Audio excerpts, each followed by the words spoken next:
Julie, thank you so much for taking the time. It's lovely to be here in your hometown of Queenstown. Thanks for taking the time to be with us. It's a pleasure. I wonder if we could start, please, with a brief overview from your perspective about the current state of housing as it relates to the communities in the Queenstown Lakes area at this point in time. Well, I think the best way to start is by looking at our own waiting list, the Community Housing Trust waiting list, which now sits at 1,212 households. So that's not people, that's households. That's literally thousands of people who are on our waiting list seeking some form of housing assistance. That indicates that there's a real issue in this district for not just buying into properties for first home buyers, but also for just securing an affordable and secure tenure rental property. Have you noticed a trend or a change over time? Has this become more acute recently, or is it a steady growth that you've observed over time? Yeah, I think in the last few years it has increased significantly, but particularly post-COVID. So we saw a drop in rental properties or rents around the district during COVID. Obviously, a lot of properties came off to those short-term visitor accommodations, the likes of Airbnb, and they went back into the long-term rental pool. When COVID finished up and the borders reopened, those properties went back onto the short-term visitor accommodation, and our families in the district were left wanting. So we've seen huge demand in the last couple of years. Can you talk us through your vision of a desired future then? We've talked a little about the current state of the housing that you've got here, but what does a better future look like for you and your communities in the Queenstown Lakes area? I think it's not dissimilar to Community Housing Aotearoa's vision for all New Zealanders well housed. I think we want the same in this district. We want all members of our community to be well housed, be that through a rental property or assisted ownership or in the private rental market or private ownership. Everyone should have the ability to and have access to affordable and secure tenure housing. Yeah, great. And so I suppose the next question from my perspective is, how do we bridge the gap between where we are now and where we want to be, where people are adequately housed? What are some of the mechanisms that you're using in this place, which has got unique characteristics as a housing market because of the tourism, obviously, and the impact that has? What are some of the things you're doing that you feel are working well? Yeah, well, we've always argued that there's no one silver bullet to the housing issues across the country and in this district. But one mechanism, one tool that we have been using really successfully for 21 years now is inclusionary housing. Used to be known as inclusionary zoning, now we call it inclusionary housing. And essentially that's all about capturing value uplift that is created through the rezoning of land and enabling that to be used for affordable housing in perpetuity through a retention mechanism. And our trust alongside council have been doing this on the ground for 21 years. So it's working really well. We want to see it keep going. We want that plan change to come into the district plan and lock it in the district plan rulebook in perpetuity. A lot of other community providers around the country will look at you with envy having a inclusionary housing in place, which essentially, can you help me explain it to viewers? It essentially is providing you as the local charitable housing trust with low cost or free land, is that right? Typically it's free land. So how it's worked for the last 20 odd years is every time a landowner has gone to council and said, look, we want our land rezoned from rural to residential, and that might be through a private plan change, or it might be through a resource consent or special housing area when that legislation was around. Our council has been saying, okay, well, we're happy to do that on behalf of the community who we act for, but if we do that for you and enable that value uplift, we want the community to share in a small amount of that value uplift. And what that has looked like for the last 20 odd years typically is around 5% of new sections that are created in any new development come across to our housing trust, and we retain the value of that contribution in perpetuity. Fantastic. So you're doing that through a community land trust structure, is that right? It's held in some way? So we're not actually, we don't call ourselves a community land trust, but we do essentially operate as one. So we receive land and we hold on to it forever, and then we might build homes on it and allocate them either under a rental program or under our assisted ownership model, which is a leasehold model. So the household buys the improvements, the house itself, and we own the land. So in that respect, we do operate like a community land trust. Yeah, brilliant. And talk to me a little bit about the households who are in your homes, the nature of those people. What are they doing in the community here? Where do they come from? Are they locals? What's the sort of profile of your households? Well, they're a broad mix, because Queenstown Lakes is a really multicultural place for a start. So we have a really diverse range of people in our community. However, to be on our waiting list and to be eligible for housing assistance, you have to have a residency status. So we're not in the business of helping that transient workforce, the seasonal workers. That's not our mandate. We're focused on long-term residents who are committed to the district, wanting to put down roots here. Now, we operate broadly across the housing continuum. So we're on one end doing public housing, and the other end doing assisted ownership. And then in between, we've got affordable rentals and rent to buy. So the incomes of the households we're helping differ dramatically from those on public housing on very low incomes to those in assisted ownership, could be earning up to $130,000 as a gross household income.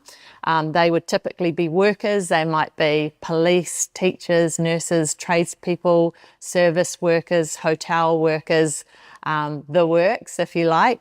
And then you might down the other end, we have quite a few seniors now that we're helping. So they may be on the pension, and others who are on very low incomes, everyone in between.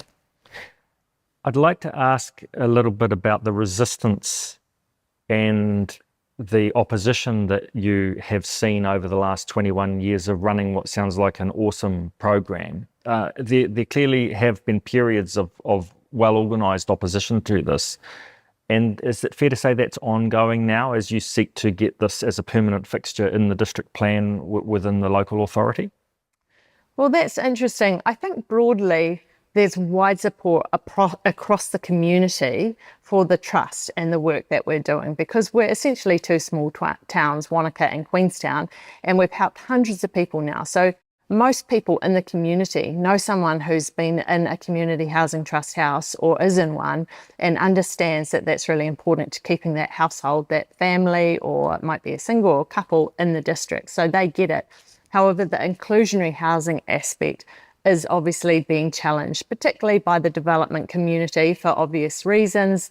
It is a financial cost to them that they have to bear, and so therefore you can understand that why they're opposing it. Not all developers are. There are developers out there who over the years have been supportive. I mean, arguably the very first developers who signed a deed in 2003 was done on very much a voluntary basis. So yeah, but as a whole, I think we have wide support for the trust. It's just this inclusionary housing plan change is providing some pushback. Julie, one of the things we're thinking of at a national level as Community Housing Aotearoa and our Māori, the Māori Voice for Housing Te Matapihi, is pushing quite hard into the government for legislation at a national level in support of what you and your local authority are doing here in Queenstown. It seems from the outside like that would be of assistance if we were hoping to get inclusionary housing up and running in other parts of the country, that there seems to be a nervousness amongst the local authorities. Do you think that would help if we had national legislation in support of it? That would just be of massive benefit. As well, we have been advocating to central government for many years to bring in central government legislation to enable councils to roll out inclusionary housing, rather than having to go through this process of fighting the developers over it.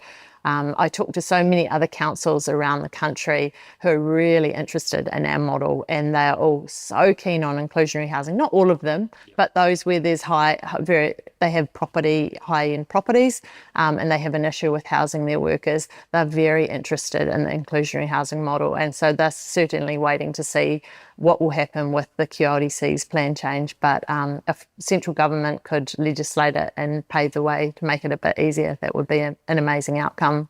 Can you talk us through the risks that would help manage? What are the sort of more technical aspects of the difference that would make for you and for your local authority if there was central legislation in favour of inclusionary housing? Well, I think the main one would be, so at the moment we've got this plan change variation going through QLDC, and it's anticipated that it will end up in the Environment Court, and that's going to be a cost to QLDC and therefore a cost to the ratepayers. So we would love it if it didn't have to go through that process, if it could be legislated and enabled by central government. Yeah, so that would just be a higher legal bar, really, wouldn't it, in terms of making it a supported program rather than each local government entity being exposed on its own to legal challenge within its territorial authority. That's correct. Talk us through, please, your view on the extent to which the communities here are divided or not divided by whether they own assets or own their homes or don't own their homes. Is that something that you see play out in the community? I've just been reading some news articles and researching for this trip, and it seemed that there were different camps, let me put it that way, and perhaps asset ownership or home ownership was one of the lines in the sand. Is that feel? Yeah, you mean really that old argument of the haves and the have-nots. We're really starting to see that now. I feel like when our trust was formed in 2007, so 17 years ago, that wasn't such a clear divide, whereas now it really, really is. And I think it's true all around the country, but it's really highlighted in this district where the median house price is 1.7 million. So good luck getting one of those if you're on a gross household income of 70,000, which is the average income on our waiting list.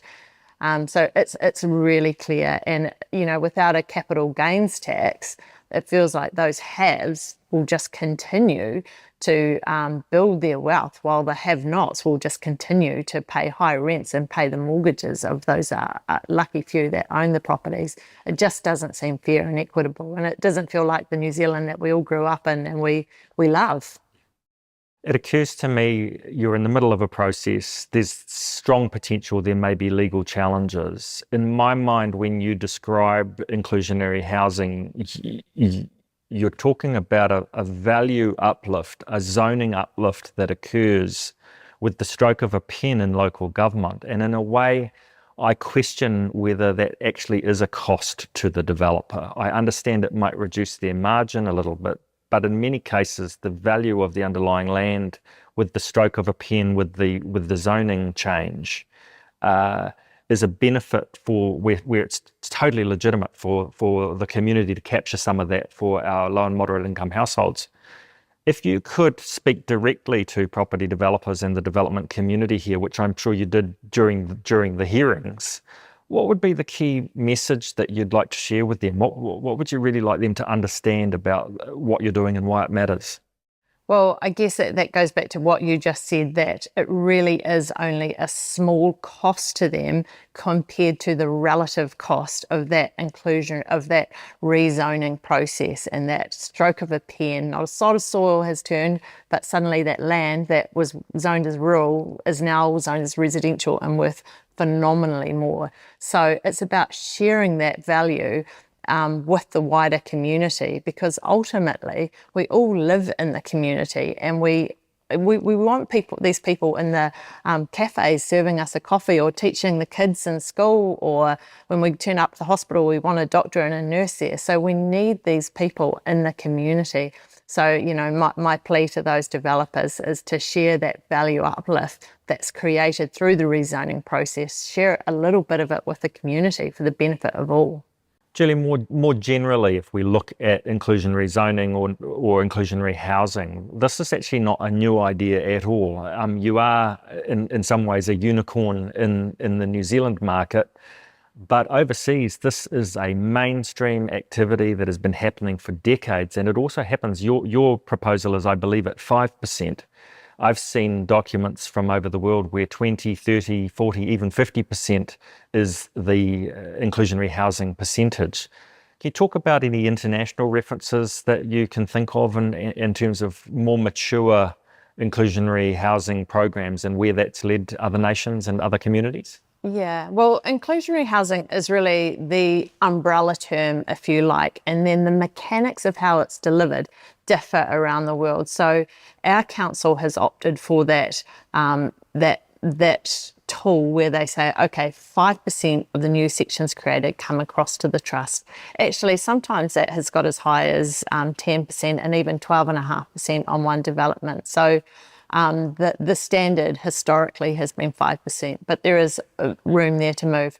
However, around the world, say for example in London, what they typically do is, rather than, as I understand, what they do is say 50% of the new buildings and properties that you create have to be affordable, so at a certain price point. So they might not necessarily be transferred to a community land trust or a trust like ourselves, but they might just say, right, 50% have to be at this price point. I know in the States, inclusionary housing falls under other names, and it looks more like a standard fee that's applied to any new development, and that will come across to the local municipality or trust to be held and used for affordable housing. So it does vary across the world. Yeah, and I think it's fair to say that has had a profoundly positive effect on more inclusive, diverse and thriving communities in those places. So this is, I suppose, for the New Zealand audience, it's important that they know that this is not a radical new concept. It's actually something that's quite widely part of the toolkit, is it fair to say, of options available? Yeah, look, and a really great example is Aspen in Colorado. So Aspen's actually our sister city, and they're over at the moment, the mayor of Aspen and a few offsiders. And we have been sitting down with them, our mayor, council, there's about 20 of us around the table, and talking about our different issues and solutions. But the issues are incredibly similar. The problems are the same because we're both these tiny little towns within our cities, but these really, really similar issues around housing the workers. However, they have incredible tools in terms of the ability to tax land developers, which has enabled them to build up a huge amount of housing stock for their workers. It's something like, I'd have to look at the numbers, but it is really phenomenal. Julie, there's been an explosion, if I could use that word, of NIMBYism directed at the likes of Kāinga Ora, the state provider of social housing in various communities across the country, and expressions of concern around ghettos, or to use an unpleasant word. How do you manage the composition of communities when you are deciding on the placement of the homes that you're building within a broader context? What does that look like? Yeah, and look, that is a legitimate fear for communities who have never had a community housing in their area before. However, we have come across that, and certainly that was something that we dealt with 17 years ago when we first started building developments. And one of the things that we're really proud of is that we build mixed tenure developments. So a really great example is the Toru apartments in Frankton. So these are 6-storey, high density, small 1 and 2 bed apartments. They were created by a private developer. However, we purchased 50 of them, 50 of the 78, and we've retained 42 of those. 15 of them are in public housing, and the remainder are in our assisted ownership program. Now, the remainder of those properties, which is about 30 odd, are in the free market. So they might be free market rentals or they might be first home buyers.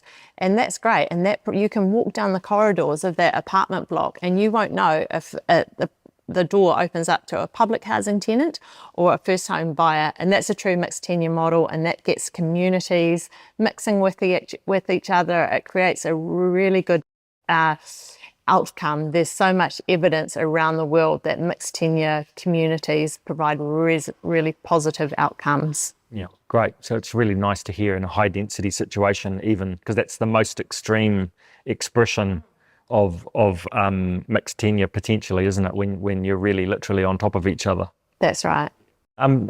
Julia, would you mind just mentioning some of your projects and your communities that you've participated in this region? Where are you and where are your families living? Well, that's again one of the fortuitous things of inclusionary housing is that we're spread throughout the district. Where a new subdivision occurs, you will likely find us there. And so we've built over the years, I think we've built about completed 10 different development projects of varying scales.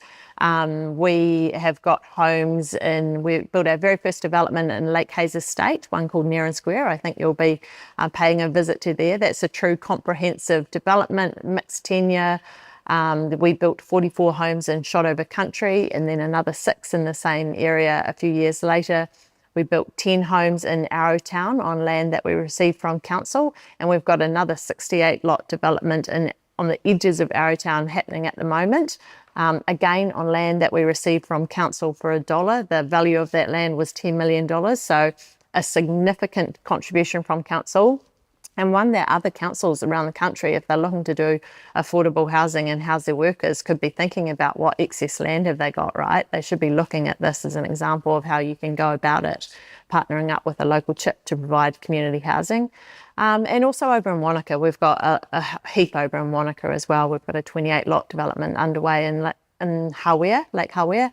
And we've got 2 homes underway in Mount Cardrona, which is actually a resort zone, but they'll be contributing land there and we'll be building and housing people there. Busy times indeed. And how many people did you say you have on your households on your waiting list? 1,212. Goodness me. So that's a big long pipeline to address that. How do you feel the future looks in terms of that future pipeline and your ability to continue to meet that persistent housing need? Well, it's very much reliant on inclusionary housing going through, the plan change going through, and that will give us that pipeline of housing that we need to keep fit to building the homes to service these people.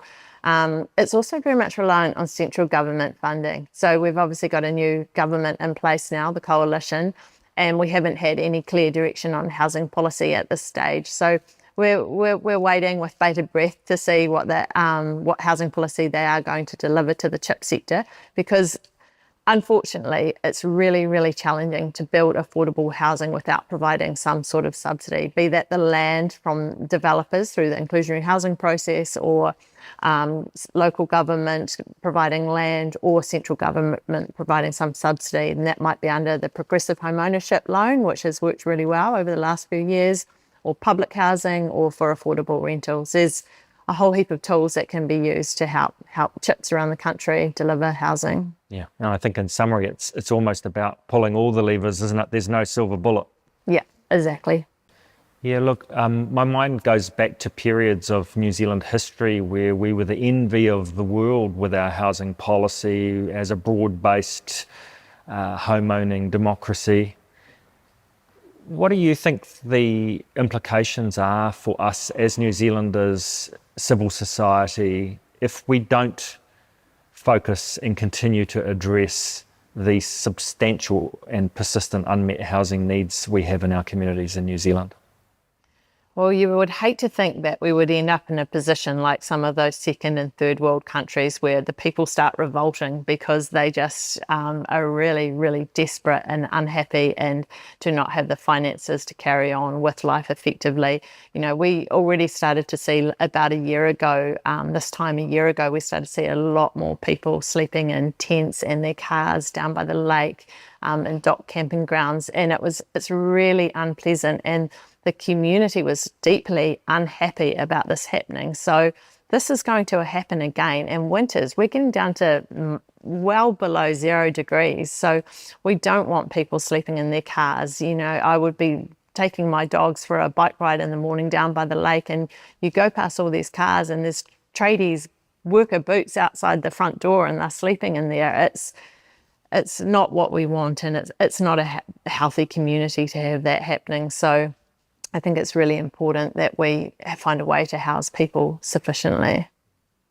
Julie, I think on behalf of New Zealand, we want to thank you. You're a beacon of hope here in the Queenstown Lakes District in terms of inclusionary housing. And we remain really hopeful that we can spread the magic that you've created here over the last 21 years more widely across the country. And so just wanted to say thanks so much for what you're doing and what you're continuing to do. And we're with you and backing you as you seek to get it permanently put into the local plan. So. Yeah, well, thank you. And obviously, when you say thank me, the thanks really lies with the local council, who's the one who's been doing this for 21 years and pushing through with the plan change. Our trust is just the lucky recipient out the other end, making it all happen, turning it into housing and housing people. Yeah, visionary leadership. Yeah, awesome. Thanks, Julie.